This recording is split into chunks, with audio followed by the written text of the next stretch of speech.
Hello everyone and welcome to Blues Fans TV. Now listen, you're going to have to bear with me and Lewis because we are very hungover today, aren't we, Lewis? Yeah, yesterday took a lot out of us. You'll see why on the vlog. It did, yeah. It was an amazing game. We thought we'd do like a little mini review now that everyone's calmed down. I did try and do a review yesterday, but all the fans were like jumping in, kissing me and stuff. So love you guys.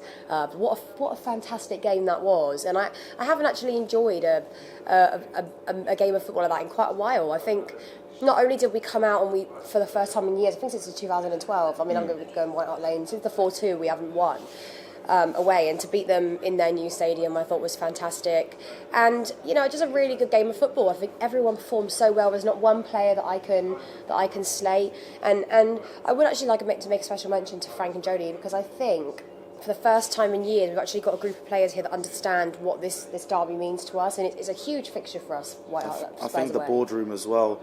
It's across the whole team. The whole team understands what it means to be Chelsea. Yeah. And the whole team understands the importance of games like this. Now, I also want to throw it back to last season, because I know I was sorry into the end, but I have to stand there and say this is something completely different. It is. And I can respect the fact that this wouldn't have happened last season. Nah. And as well, yeah, Frank is actually saving us so much money.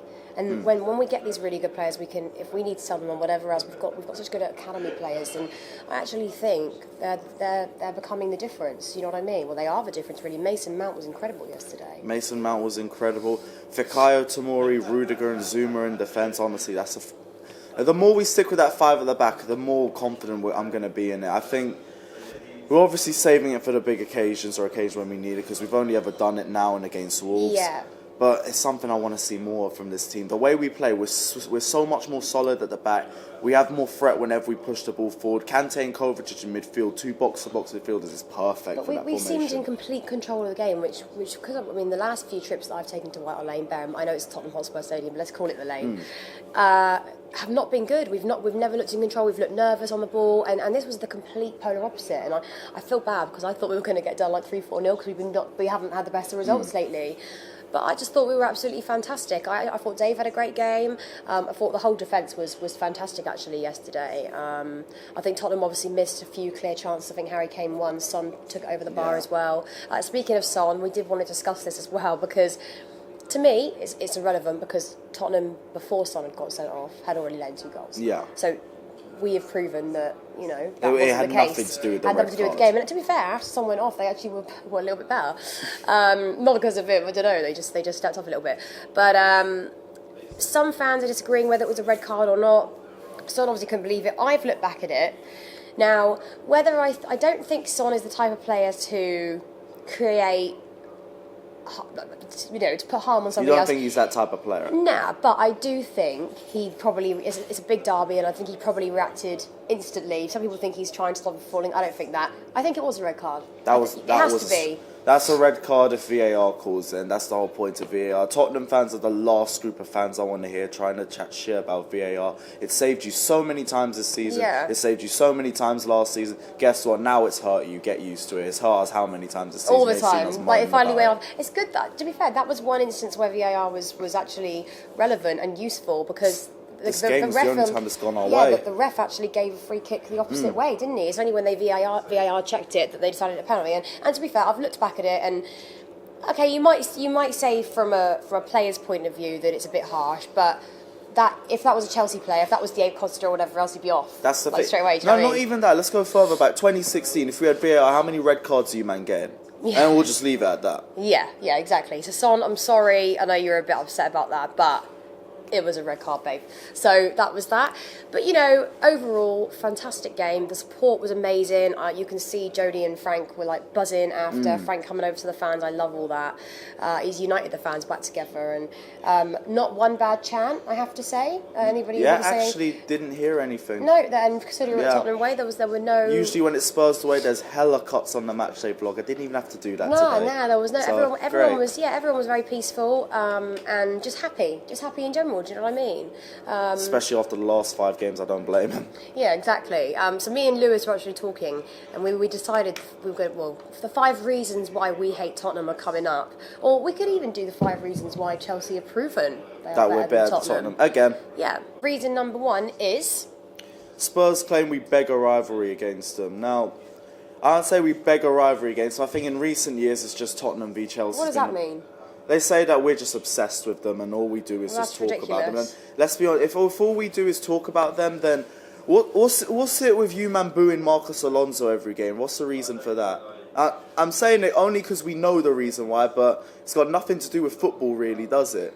Same thing with Willian. I mean, 7 years on, you're still salty just because you bought Willian's flight to Chelsea for us. To be fair, that was up for Spurs to, seal the deal. Exactly. Seal the deal. You lot are the ones that flopped it. Willian's the one that got the offer from us and realised that we're the bigger club and came down to West London. Yeah, I don't think we've gone about them at all. I just think that the derby day is important. Exactly. It's obviously important to us, it's important to them. They make a DVD when they, draw against us. It's the only thing that these guys can hold on to because in reality they ain't got much to say to us when it comes to the pitch. We're the only team I think in Premier League history that's beaten Tottenham in 3 different away grounds away from home. Yeah. White Hart Lane, Wembley Stadium and the new White Hart Lane. Yeah, which is incredible on our debut as well. Yeah, so we're not obsessed, we're just realistic. We're just better than you. Reason number 2, now I'm not taking a long trip back, it's only to 2016, it's Chelsea 2, Tottenham 2, and it's the Battle of the Bridge. Now, I don't need to go too much into the backstory of this match. It was one of our worst Premier League seasons on record.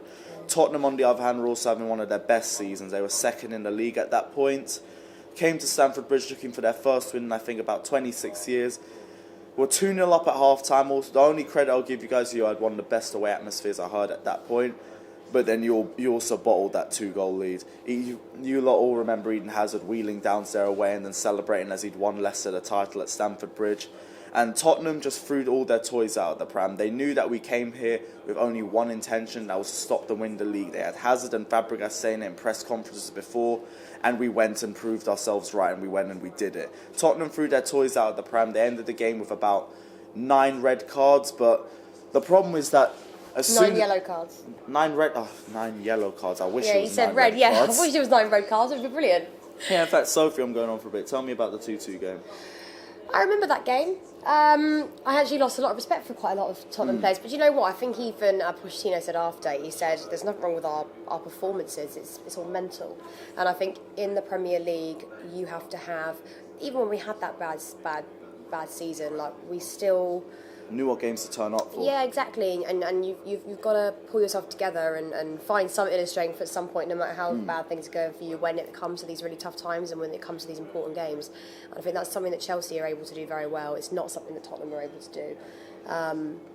And yeah, they've just got that sort of reputation, haven't they? And exactly. I have some Spurs fans and some friends, and if it was, you have to think if it was us, you can sympathise a little bit because you can't empathise because we don't do that. Mars. But you can sympathise with them as in the fact that you as a fan, it's never a nice feeling when your team keep letting you down, is it? And I do feel like Spurs do that a lot for their fans.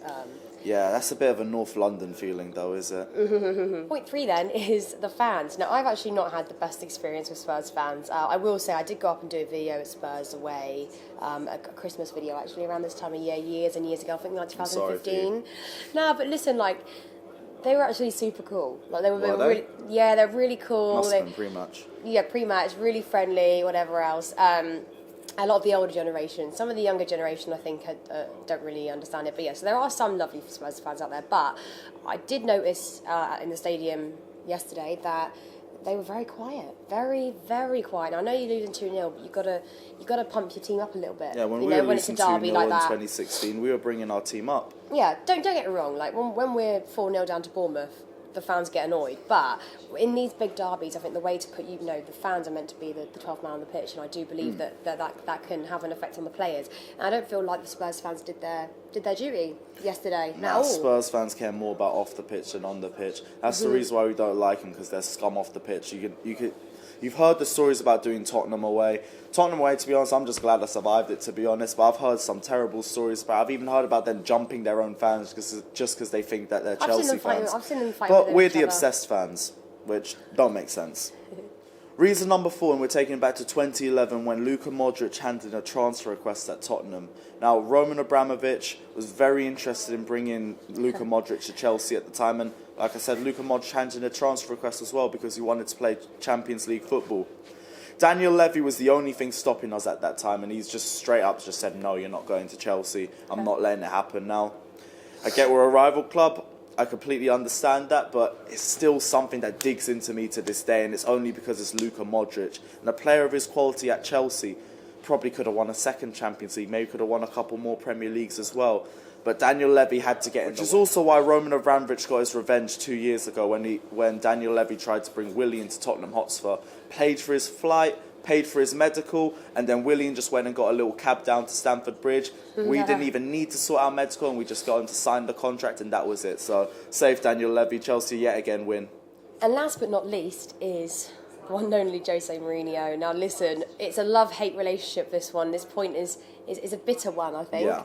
Because I love Mourinho, I've always loved him, but just seeing him in the Tottenham dugout, it just looks a bit wrong, and it just makes me hate him even more. You know what I mean? Still can't get used to it. Yeah, it's weird, you know what I mean? And I'll never join in with the chants when everyone says F off Mourinho. You know, I don't think you can ever slate a manager who gave you Premier League titles. At the end of the day, we sacked him. Do you know what I mean? Twice. It's if Mourinho had left on his own accord both times and then gone to Tottenham, absolutely, I'd be like, that's not on at all. Yeah, but it's just weird seeing him in that dugout. Do you know what I mean? And I'm so glad yesterday that Frank, got the better over him, because that would have been really, really sour. Yeah, that gif of Lampard celebrating the second goal and Mourinho walking straight down the tunnel. That's so iconic. Yeah. You're gonna see that for years as well. Yeah. That's the thing though, because that's what I was saying about Jose Mourinho. He's a serial winner, but you're not taking the bottle job out of Tottenham Hotspur just yet. It's been way too early. Yeah, You've got some work to do, babe. So there you have it, guys. Those are the 5 reasons we do not like Tottenham. And actually, if you want to tie it in there, the 5 reasons why we are the better team in London, obviously. Comment below, let us know what you thought of yesterday's game. Do you think it was a penalty for Son? It was, but everyone has their own opinion. Regardless, we were amazing yesterday, so it doesn't take away from the win. Let us know your thoughts, and Merry Christmas. It was an early Christmas present, wasn't it? And happy birthday to Jody Morris. It was his birthday yesterday, 41st.